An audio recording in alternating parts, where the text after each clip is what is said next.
Hello. So for this moment, we will move to our next topic, which is about the vector in 3D. So last time we tackled regarding the 2D, but now let's now move on to the three-dimensional space. Okay. So we say that the vector component in 2D has two components, and it is just the same in 3D. But it has now an additional z components aside from its x and its y component. So this vector r here in 3D has three components, namely the rx, the ry, and the rz components. So the same with our 2D, we can also represent our vector. Instead, by drawing like this, we can do our vector r using its component and plotting its x, y, and z component in x, y, and z axis. Okay, so we say last time, in summary of our 2D, let's say this is our vector r, we can get the components using the trigonometric rules, and the resultant also by using the trigonometric rules. We also discussed regarding its vector notation, which can be represented using this in this form, in ij direction. Okay. So the rules in 2D also is similar in 3D. We can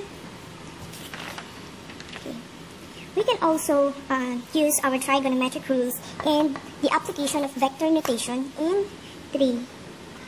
So it's just the same, but we have now our third axis, which is our z axis. Okay, so instead of component r, x, and y, we will now include our z component. It's just the same. We have r cosine theta z for rx using rx and ry using the similar triangle. It's also the same when we add the z result, the component z here. Okay. Also, the same with getting the resultant using the Pythagorean theorem and the SOHCAHTOA. So the resultant in 3D is just you need to add this z value here, and this theta is from the triangle that created from your resultant. Okay. So for the vector notation, it is just the same. We can add the magnitude of the z plus its direction along here. Okay. So later on, we will discuss it further.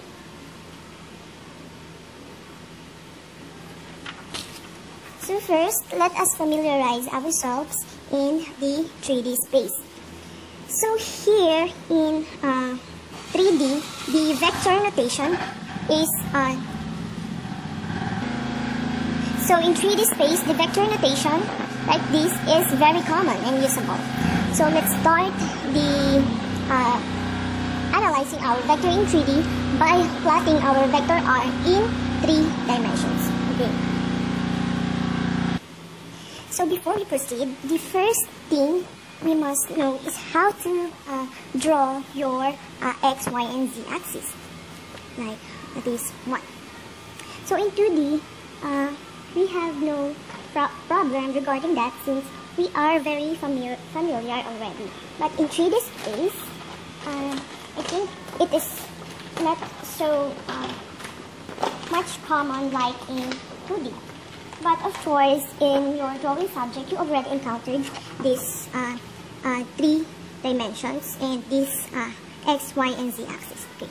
So the first thing we need to do is to remember to draw our x, y, and z axis by using what we call the right hand rule.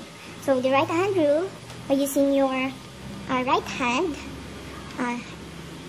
this thumb is your x-axis, this is a y, and your z-axis. So when you want to draw the x, y, and z-axis, you need to always use the right hand rule. Okay? So again, this is your x, this is your y, and this is your z. So in here, in our drawing, this is our y, this is our y, this is our x going to that direction, it's going to that direction, y going to up direction, and our z is going to this direction. Okay.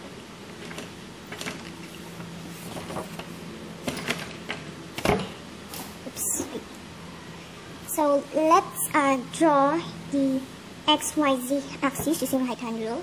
So if I want my axis to be something like this, so we have X direction here and Y direction going to the up and Z direction going here. So we have our Y, Z, X I mean, and our Z direction. Okay. Something like this. Okay. So we have Y, we have X and Z going there. Okay. So it's something like that. Right hand rule. Okay. So X, Y, and Z. And when you want to create another axis, let's say you want something like this, then you have X, Y, and Z. Okay. But remember, the distance between the X and Y must be 90 degree. Must be 90 degree. Between Y and Z must be 90 degree. And between your X and Z must also be at 90 degree. Okay. So once again, using the right hand rule, this is our X direction, our Y direction, and our Z direction. So what if you want to twist your X, Y, and Z axis like this? So using the right hand rule, this now become your X.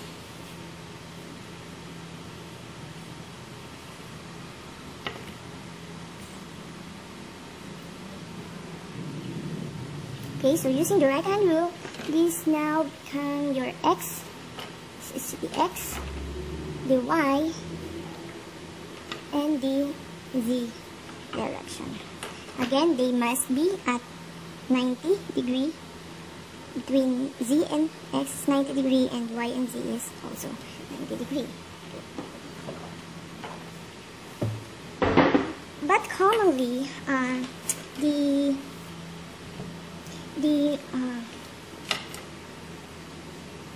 most common XYZ axis is in something form like this one. Okay. So now let's go back to our vector. So now we can draw our vector R or vector A, which is written in the form of vector notation with I, J, and K component at I, J, K direction. Okay. So the same with our 2D, we need to plot any of these three component, then followed by the next component and to the next component. So for our first example, vector A, we have vector A here. So let's replace this by letter A. So this is vector A. Sorry. Okay, so let's first plot 10 unit going to I direction. Okay. So 10 I is along x-axis. So 10 units at I direction. So 10 I, we need to plot 10 units here going or along x-axis. This is our I direction. So let's say this length is 10 units. Okay. So along x, positive, so it is going to the positive x direction. Then we have positive 15j. So from the tip of this first vector, let's draw the 15 units at j direction. So let's say 5, 10, 15. So we have 15 units j direction. And finally, 20 units at k direction. So the k direction, positive k direction, is going this way. So you must draw a parallel line going to this way. Okay.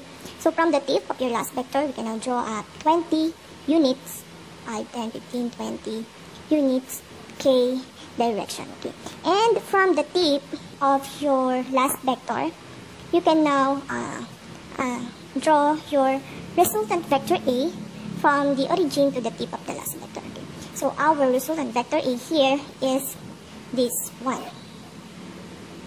This line. Okay, this line. Okay. If you start on, or by the way, if you start on different component, you will end up also in this point. Okay, let's say you want to start to draw first your 15 units. So you have 15, and then you draw your 20 units going to K direction, and then your 20, your 10 units going to I direction are going to along x-axis. So it must be parallel to this axis. So it must go in there, and the endpoint is always here. Okay. So for example, number 2, our vector B. Let's plot or draw this vector B. So, say, using the right-hand rule, we established our x, y, and z axis. That's why we come up with this one.